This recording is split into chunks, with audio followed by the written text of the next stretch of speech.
महाभारत की कथा।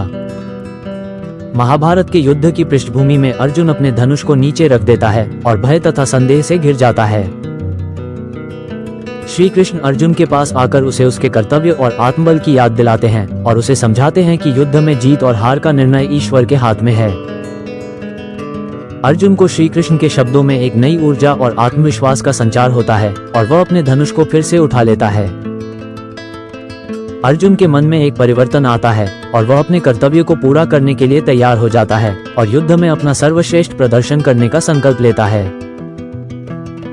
श्री कृष्ण के उपदेश से अर्जुन को ये समझ में आता है कि जीवन में सबसे महत्वपूर्ण बात अपने धर्म का पालन करना है और फल की चिंता करना व्यर्थ है।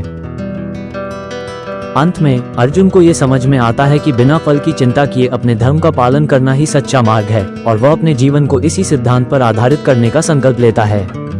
महाभारत की युद्धभूमि।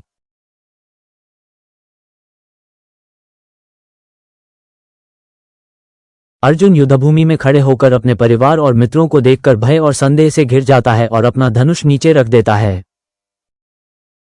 श्री कृष्ण अर्जुन के पास आकर उसे शांति से समझाने की कोशिश करते हैं और उसे उसके कर्तव्य और आत्मबल की याद दिलाते हैं। अर्जुन को श्री कृष्ण के शब्दों में एक नई ऊर्जा और साहस की अनुभूति होती है और वह अपने धनुष को फिर से उठा लेता है। श्री कृष्ण अर्जुन को समझाते हैं कि निष्काम कर्म का मार्ग ही सच्चा मार्ग है और उसे अपने कर्तव्य का पालन करना चाहिए, फल की चिंता किए बिना। अर्जुन का मन अब परिवर्तित हो गया है और वह अपने कर्तव्य का पालन करने के लिए तैयार है, निष्काम भाव से। अंत में अर्जुन को यह समझ में आता है कि निष्काम कर्म का मार्ग ही सच्चा मार्ग है और वह अपने कर्तव्य का पालन करते हुए आगे बढ़ता है, एक नए साहस और आत्मविश्वास के साथ।